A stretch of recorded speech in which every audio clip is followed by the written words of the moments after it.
What's the difference between Vimperator and Pentadactyl?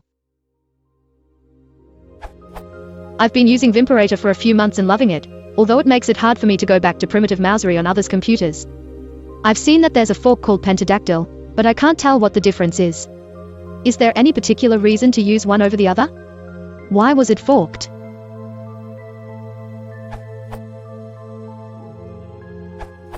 Maybe the FAQ section on the page you linked to could be helpful, in particular. This URL, or this URL. The main difference is that Vimperator's most active developers have moved on to Pentadactyl. More qualitative changes may be found in the changelog, but essentially add up to what we consider more active and thoughtful development. Among the most visible differences, as of Pentadactyl 1.0, are more extensive Firefox for support, significantly better startup time and completion performance, considerably better sanitize and private mode support, a greatly improved incremental find implementation, major improvements in X command parsing, including the ability to separate commands with and split long commands across lines, conditionals if else, and configuration files, greatly updated documentation, and a number of bug fixes.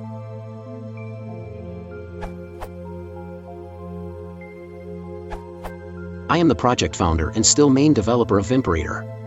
I have summarized my own perceived differences between the two projects here. This URL. Project moved to GitHub, a clone of the link, this URL.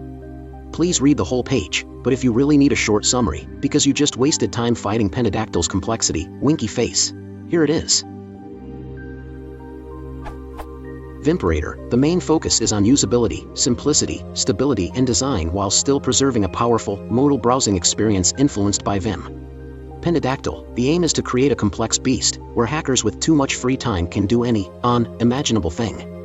Also focuses more on 1:1 Vim compatibility. Hope this helps a little. I am sure both projects have their target audiences.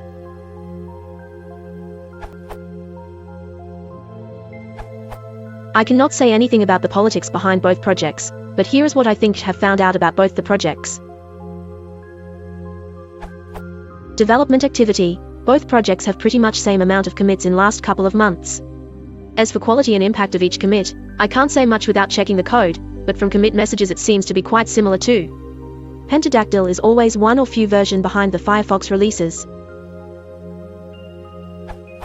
Usability. For average user, Vimperator seems much easier to use, while Pentadactyl has a steeper learning curve but would feel very similar to Vim users. 2.1. Key mapping. The options and key mapping in Vimperator are much easier to remember for average users. For instance, to show menu bar, in Vimperator you can simply column set GUI equals menu, or substitute a navigation for navigation bar, tabs for tab bar, etc., whereas in Pentadactyl it is column set go plus equals M or column set GUI options plus equals M, a single character for each item, which is also case sensitive.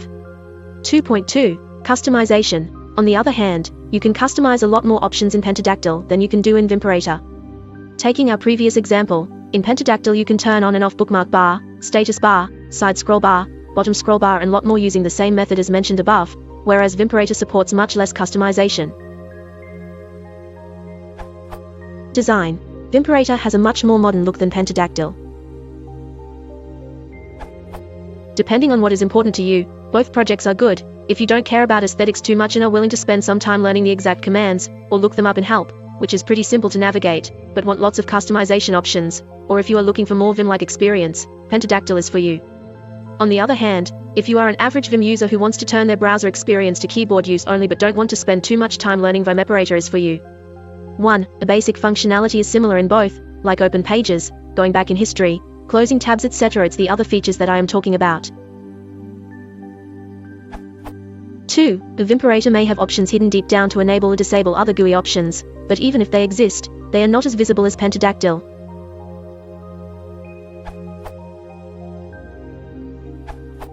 It's not a technical comparison, but as a user I can see one difference. With Pentadactyl you are always on the previous version of Firefox, or maybe previous. Do you want to support the channel? Please consider liking and subscribing.